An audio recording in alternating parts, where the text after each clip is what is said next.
Question number 6, 3 সদস্যের যেখানে আছে বাবা, মা এবং ছেলে, পরিবারের গড় বয়স ছিল 44 বছর। ছেলের বিয়ের পরে পরিবারের গড় বয়স হচ্ছে 39 বছর হয়ে যায়। তাহলে পুত্রবধূর বয়স কত? তো এখানে ছেলের বিয়ে দেওয়ার পরে বাড়িতে একজন নতুন পুত্রবধূ এসছে, তার জন্য আমাদের পরিবারের যে মেম্বার সেটা 3 থেকে 4 হয়েছে, তার জন্য গড় বছর 44 থেকে 39 হয়েছে। তাহলে এখানে আমাদের পুত্রবধূর বয়স কত হবে সেটা বার করতে হবে। তাহলে পুত্রবধূর বয়স কী করে বার করব? 4 জনের যে টোটাল বয়স সেটা থেকে যদি আমরা 3 জনের টোটাল বয়স বাদ দিই, তাহলে সেখান থেকে আমরা পুত্রবধূর বয়স কত হবে সেটা বেরিয়ে যাবে। তাহলে 4 জনের যে টোটাল বয়স সেটা কত হবে? 4 multiplied by 39 minus 3 multiplied by 44।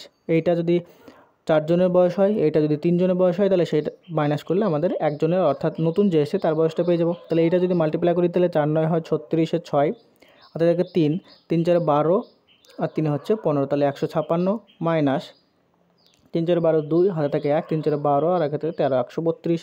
তো এইটা যদি মাল্টিপ্লাই করি তাহলে এখানে পাবো 24 বছর। এই 24 বছর হয়ে যাবে আমাদের যে পুত্রবধূ তার বয়স, যেটা অপশান নাম্বার বিতে দেওয়া আছে।